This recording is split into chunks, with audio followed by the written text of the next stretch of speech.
কলকাতার মেয়র ফিরহাদ হাকিম কড়া বার্তা দিয়ে বলেন, বাংলার বাইরে ক্রিমিনালদের ঠাঁই হবে না। পুলিশের দায়িত্ব ক্রিমিনালদের গ্রেফতার করা। উত্তরপ্রদেশ ও বিহারের কালচারের প্রসঙ্গ টেনে তিনি বলেন, বাংলার সংস্কৃতি নষ্ট হতে দেব না। তিনি জানিয়েছেন, মুখ্যমন্ত্রীর নির্দেশে অস্ত্র উদ্ধারের কড়া পদক্ষেপ নেবে প্রশাসন। এছাড়াও শিক্ষাক্ষেত্রে অগ্রগতির জন্য কলকাতা পৌর সংস্থা নতুন ইনস্টাগ্রাম হ্যান্ডেল চালু করেছে। ছাত্রছাত্রী ও অভিভাবকদের সঙ্গে যোগাযোগ বাড়াতেই এই উদ্যোগ। মেয়র হাকিমের দাবি, আমরা মমতা বন্দ্যোপাধ্যায়ের সৈনিক, লড়াইয়ে পিছিয়ে যাব না।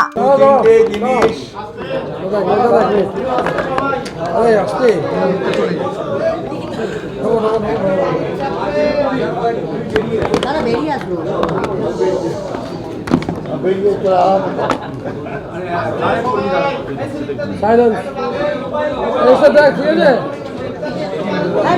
সরে যাবো আমি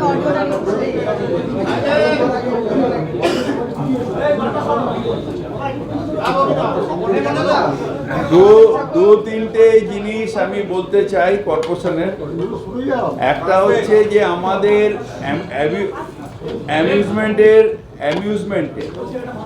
অনেকে আছেন যারা অ্যামিউজমেন্টে জানেন না, অ্যাডভার্টাইজমেন্টে চলে। অ্যাডভার্টাইজমেন্ট আর অ্যামিউজমেন্ট আলাদা। অ্যামিউজমেন্টে আমাদের চিফ ম্যানেজার সাহেলি মুখার্জি 107 নম্বর ঘরে বসেন। এইটা আমরা কালকেও করে দেবো যে অ্যামিউজমেন্টটাকে আমাদের কিন্তু কলকাতায় এখন অনেক রকম পার্টি টার্টি অনেক কিছু হচ্ছে, যেটার জন্য অ্যামিউজমেন্টটা দরকার, এবং সেটা 107 নম্বর অ্যাডভার্টাইজমেন্টের কাছে চলে যাচ্ছে অ্যামিউজমেন্ট। এটা ভুল হচ্ছে এক। দ্বিতীয়ত হচ্ছে আমাদের এডুকেশন ডিপার্টমেন্ট একটা ইনস্টাগ্রাম হ্যান্ডেল লঞ্চ করলো। এইটা ইনস্টাগ্রাম হ্যান্ডেল, এইটা তার বহু জায়গাতে স্মার্ট ক্লাস করছি এবং তথ্য প্রযুক্তি ব্যবহার করছি আমাদের যারা ছাত্রছাত্রী আছে তাদেরকে শিক্ষা প্রদান করার ক্ষেত্রে। আমরা এমন বহু পদক্ষেপ নিচ্ছি যেগুলো বাচ্চাদেরকে স্কুলে আরও বেশি ইনভলভ থাকতে এবং তাদের শিক্ষার ক্ষেত্রে যাতে আরও বেশি অগ্রগতি হয় সেই বিষয়ে আমাদের শিক্ষক শিক্ষিকারা নানান রকমভাবে বিভিন্ন অ্যাক্টিভিটিস করছে আমাদের স্কুলগুলোতে। তো আমরা ইনস্টাগ্রাম হ্যান্ডেলটা লঞ্চ করলাম, যার মাধ্যমে আমাদের উদ্দেশ্য যে সেই ছাত্রছাত্রীদের অভিভাবকদের সাথে একটা যোগসূত্র তৈরি করা। আমরা প্রত্যেক বছর 3টে করে পেরেন্টস টিচার মিটিং করি। এটা তার বাইরে গিয়ে আরও অভিভাবকদের সাথে যোগাযোগ সূত্র একটা স্থাপন করার জন্যই ইনস্টাগ্রাম হ্যান্ডেল, যাতে তারা বুঝতে পারে যে আমাদের ক্লাসরুমগুলোতে আমরা কী কী বিভিন্ন অ্যাক্টিভিটিস করছি, যাতে তার সন্তানরা বা আমাদের ছাত্রছাত্রীরা আরও এগিয়ে যেতে পারে। সেই উদ্দেশ্যেই এই ইনস্টাগ্রাম হ্যান্ডেল, যেখানে আপনারা আমাদের স্কুলগুলোতে কী কী বিভিন্ন ধরনের অ্যাক্টিভিটিস হচ্ছে সেগুলো আপনারা দেখতে পারবেন। এবার বল, কালকে বলেছি, আজকে আমি সেমটা রিপিট করছি। Enough is enough.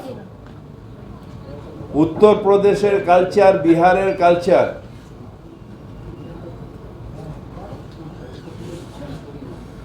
আহমেদাবাদের কালচার এখানে ঢুকতে দেওয়া হবে না। আমাদের মুখ্যমন্ত্রী মমতা বন্দ্যোপাধ্যায় বারবার বলেছেন পুলিশকে যে আর্মস উদ্ধার করো, ইন্টারস্টেট ক্রিমিনালদের আটকাও। তারপরেও হাঁ করে বসে থাকা যাবে না। বাংলা ক্রিমিনালদের জায়গা নয়, বাংলার সংস্কৃতি হচ্ছে সংস্কৃতির জায়গা।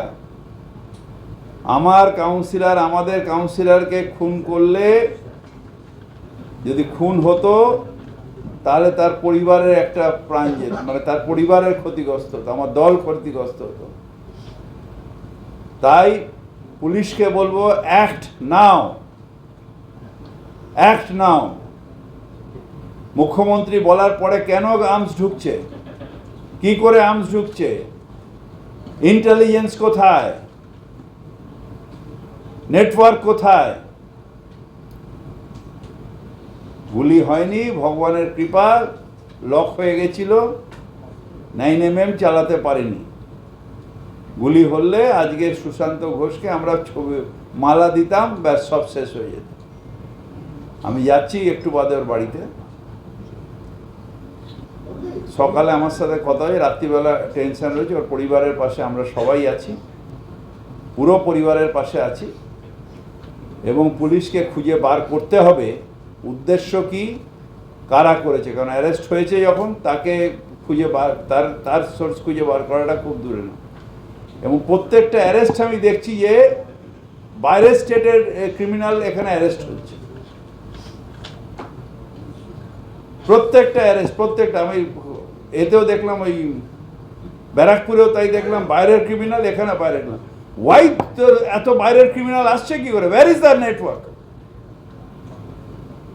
বারবার মুখ্যমন্ত্রী বলছেন নাকি মুঙ্গের থেকে আমসা, যারা মুঙ্গের থেকে আমসা আন ধরার জায়গা করো। যদি জল জমে, আমাকে তো জল জমার ব্যবস্থা করতে হবে, জল না থাকলে আমায় ব্যবস্থা করতে হবে। সেরকম তোমাকেও তো যখন বাইরের থেকে আমস আসে, সে আমসটা না আসে তো তোমায় ব্যবস্থা করতে হবে। তোমাকে তো আমি গিয়ে জিজ্ঞেস করবো না যে জল জমাটা কি করে বন্ধ করলাম, তা তুমিও করো।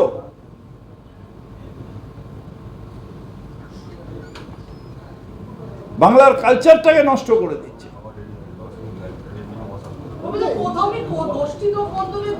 আপনাদের এই এক সমস্যা, গোষ্ঠী দ্বন্দ্ব। কিসের গোষ্ঠী দ্বন্দ্ব? ক্রিমিনাল ইজ ক্রিমিনাল, তাকে অ্যারেস্ট করতে হবে। কিসের গোষ্ঠী? যখনই বিজেপির কেউ কোনো জায়গায় হয়, তখন আপনার মনে হয় তৃণমূল মারছে, আর যখন তৃণমূলের কেউ মারা যায় বা অ্যাটেম্প হয়, তখন আপনার মনে হয় গোষ্ঠী। কিসের গোষ্ঠী? পুলিশকে বলছি অ্যারেস্ট করো, গোষ্ঠী নয়। ক্রিমিনালকে অ্যারেস্ট করো, তাকে জিজ্ঞেস করো কে আছে। যদি গোষ্ঠী হয়, গোষ্ঠীকে অ্যারেস্ট করো। কোনো গোষ্ঠী টোষ্ঠী নেই আমাদের। আমরা সব মমতা বন্দ্যোপাধ্যায় সৈনিক, আমরা একসাথে রয়েছি, কোনো গোষ্ঠী নেই আমাদের। ওইসব টিআরপি আপনাদের গদি মিডিয়াকে বাড়ানোর জন্য গোষ্ঠী গোষ্ঠী। আর যেই বিজেপি মারা যাবে তখন গোষ্ঠী হবে না, তখন হয়ে যাবে তৃণমূল মেরেছে। আমি প্রত্যেকটা মানুষের মৃত্যু দুঃখের, তার মায়ের কোল খালি হয়। আমি চাই ক্রিমিনাল অ্যারেস্ট হোক, ক্রিমিনাল থাকবে না, আর ইন্টারস্টেট ক্রিমিনালদের আটকাতে হবে।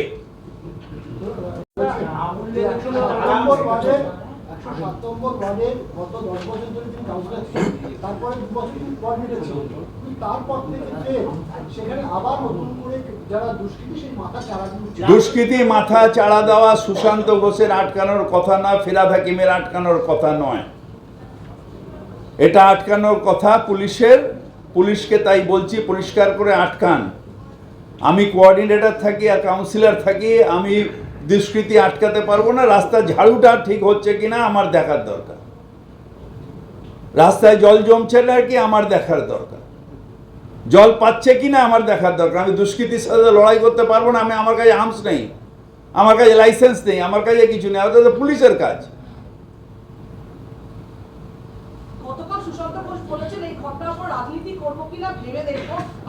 ওসব ডিপ্রেশনে নিশ্চয়ই বলতে হবে। আমি ওর বউয়ের সাথেও কথা বলেছি, কাঁপছে। তাদের নিশ্চিতভাবে একটা পরিবারের আমরা বোঝবার চেষ্টা করুন। কিন্তু সুশান্ত আমাদের ছেলের সাথে আছে, আজকের ছেলে না, আমরা একসাথে ছাত্র পরিষদ করা ছেলে, বহু বছর ধরে একসাথে আছে, আর ও থাকবে। পলিটিক্যাল ছেলে ভয়ের চোটে পালিয়ে যায় না। যারা গুলি নিয়ে আসে তারা কাপুরুষ। আমরা 21শে জুলাই প্রাণ দিয়ে দাঁড়িয়ে, প্রশান্ত ঘোষের তো এর আগেও গুলি লেগেছে, পুলিশের গুলি লাগিয়ে খেয়ে মমতা ব্যানার্জি জিন্দাবাদ বলেছে। সে 21শে জুলাই গুলি খেয়েছিল, এখানটা হসপিটালে ছিল 4 মাস। সে মমতা ব্যানার্জি জিন্দাবাদ বলতে বলতে 21শে জুলাই গুলি খেয়েছিল। যুব আন্দোলনে এরা লড়াই করা ছেলে, লড়াই করে এসছে। আমরা কাপুরুষ নই, গুলি খেতে ভয় পাই না, ভয়ের চোটে থাকি না। আমরা মমতা ব্যানার্জি সৈনিক। আমরা লড়াই করতে জানি, মরতে জানি, কিন্তু অন্যায়ের প্রতিবাদ করতে জানি। যেহেতু টার্গেট করা হচ্ছে, সুশান্তদাকে যেহেতু টার্গেট করা হচ্ছে, তাহলে পেছনে কারা? মানে এখনো কারা যদি আমি ইনভেস্টিগেট, আমাকে তাহলে একটু সময় দিন, আমি আরেকবার ইউপিএসসি পরীক্ষা দিই, আইপিএস এর পড়ি, ট্রেনিং নিই, তারপরে ইন্টেলিজেন্স সার্ভিসে যাই, পড়ে তারপরে আমি কারাটা বার করব? আমার তো এখন যে বুদ্ধিটা আছে, যে বিদ্যা আছে, তাতে আমি কারা বার করতে পারবো না। তার কারণ আমি কারা কি করে বলবো? আমি তো এটা পড়াশোনা করি না, আমি ছোটবেলা দিয়ে কাউন্সিলর। জল কেন জমছে, জল আসছে না কেন, ঝাড়ু হচ্ছে না কেন, আমি তো বলতে পারবো। কিন্তু আপনি যদি আমায় বলেন কারা, তাহলে কারা আমাকে একটু সময় দিন, আরেকটু বয়স কমিয়ে আরেকবার আইপিএস এর পরীক্ষাটা দিয়ে ইউপিএসসি যদি ক্র্যাক করতে পারি, তাহলে ওটা আইপিএস নেব এবং ট্রেনিং দিয়ে ইন্টেলিজেন্স সার্ভিস পড়ে তারপর আপনার উত্তর দেবো।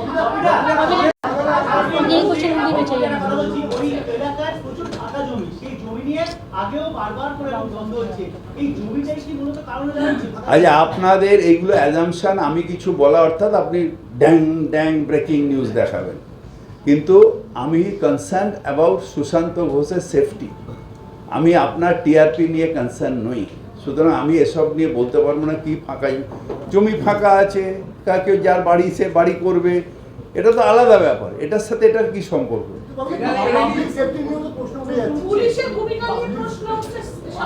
আমি তো বলছি যে ইন্টারস্টেট ক্রিমিনাল আটকাতে হবে, ইন্টারস্টেট ক্রিমিনাল আটকাতে হবে, সব ক্রিমিনাল, সে ব্যারাকপুরের শুট আউট হোক, আর সব ইন্টারস্টেট ক্রিমিনাল।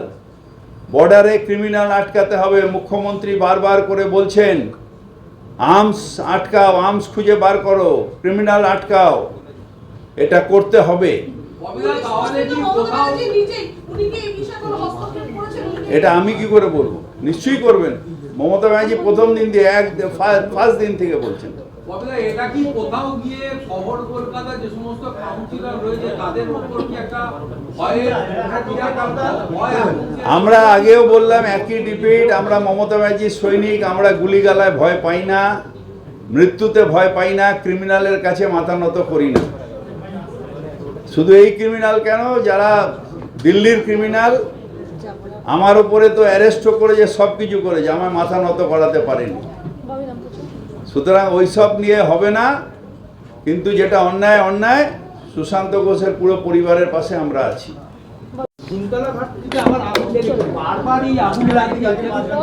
এটা হচ্ছে যে অসাবধানতা। একটা ওখানে অনেকগুলো কাঠের গোডাউন আছে, সেই গোডাউনের মধ্যেই তারা রান্না করে থাকে, স্টোভ জ্বালায়। এটা একটা অসাবধানতা। সুজিত এটা দেখছে এবং যথাযথ ব্যবস্থা নেবে।